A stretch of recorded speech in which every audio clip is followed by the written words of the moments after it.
They called him the King of Hollywood. With his easy smile, rugged charm, and that unforgettable line, "Frankly, my dear, I don't give a damn," Clark Gable ruled the silver screen. Women adored him, men admired him. But behind the image of the confident, dashing star was a man marked by loss, haunted by love, and tired from carrying the weight of fame. He outlived the golden age he helped define, only to leave quietly after one last film. How did the king rise from nothing, love so deeply, and still die with an ache no crown could heal? Clark Gable was born William Clark Gable on a cold February day in 1901 in the tiny town of Cadiz, Ohio. His childhood was marked by deep loss almost from the start. Before he could even form a memory of her face, his mother was gone, taken when he was less than a year old. His father, a rough, hard-working oil driller, did his best, but he was a man of few words, unable to fill the quiet void a mother's love leaves behind.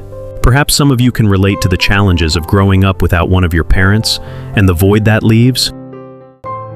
Life was tough in Cadiz. Money was scarce.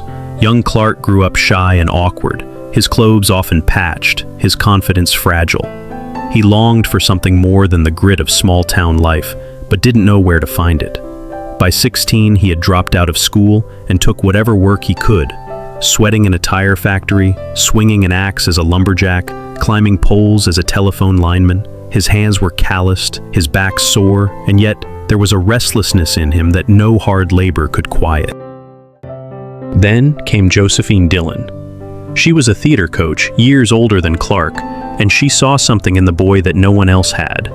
She fixed his crooked teeth, taught him how to lower his voice into that rich, smooth tone the world would one day know, and showed him how to walk with quiet confidence. Under her careful guidance, the shy, gangly laborer began to transform into someone entirely new. It's widely believed that without Josephine Dillon, there would have been no Clark Gable as we know him.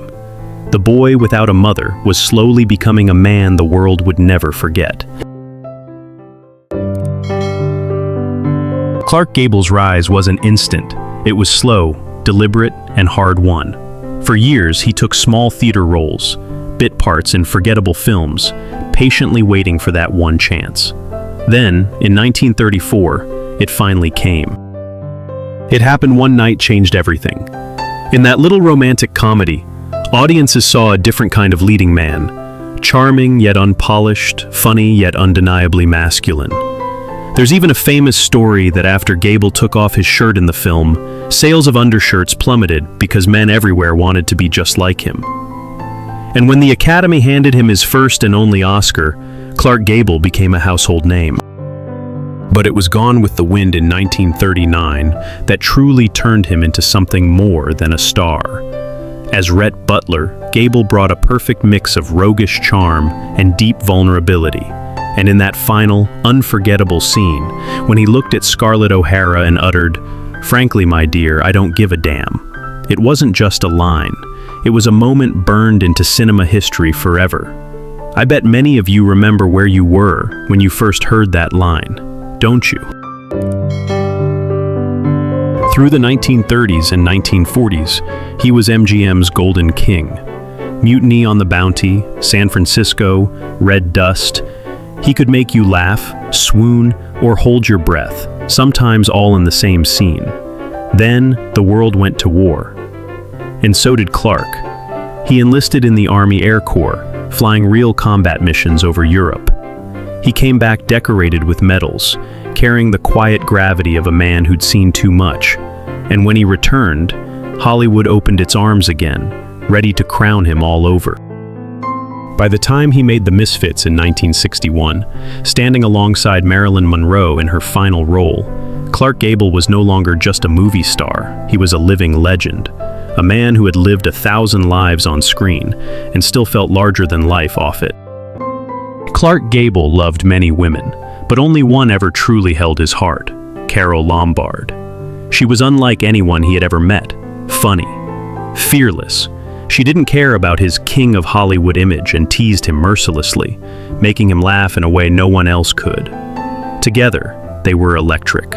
When they married in 1939, it felt like Hollywood itself was celebrating. For the first time, the king had truly found his queen. But in January 1942, everything changed irrevocably. Carol was flying home from a war bond tour when her plane tragically crashed into a Nevada mountain. There were no survivors. She was just 33 years old. The news shattered Gable. Friends said he aged overnight. His broad shoulders, once so steady, seemed to slump under a weight he simply couldn't carry. In his overwhelming grief, he joined the army, flying dangerous missions over Europe. Some whispered he didn't even care if he came back, that maybe he was secretly hoping the war would take him too. Though he remarried twice, the spark was undeniably gone. Gable kept Carol's memory alive quietly. He filled their home with her photos. He visited her grave in Los Angeles when no one was looking. To a close friend, he once admitted, "She was the only woman I ever really loved." There were rumors of flings with Joan Crawford, Loretta Young, and others, but they were just passing shadows.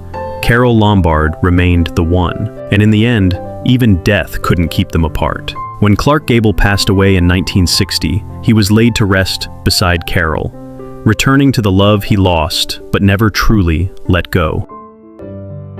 In November 1960, Clark Gable had just finished filming The Misfits with Marilyn Monroe. The Nevada desert had been relentless. Searing heat by day, bitter cold by night. Long hours, heavy drinking on set, and tension among the cast had taken their toll. Gable was 59, his hair a little grayer, his frame leaner, but he still carried himself with that same quiet strength. To the crew, he was still undeniably the king. But just days after the cameras stopped rolling, Clark began to feel unwell. At his Los Angeles home on November 6, he collapsed from a massive heart attack. Rushed to Hollywood Presbyterian Hospital. Doctors worked frantically. For a moment, it seemed he might actually recover. For 11 long days, the world waited with bated breath. Fans gathered outside the hospital, holding candles and old movie posters.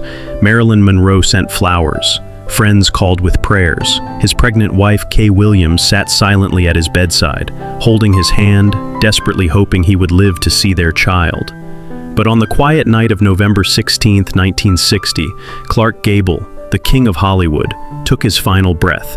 He slipped away softly, leaving behind a world that still couldn't imagine losing him.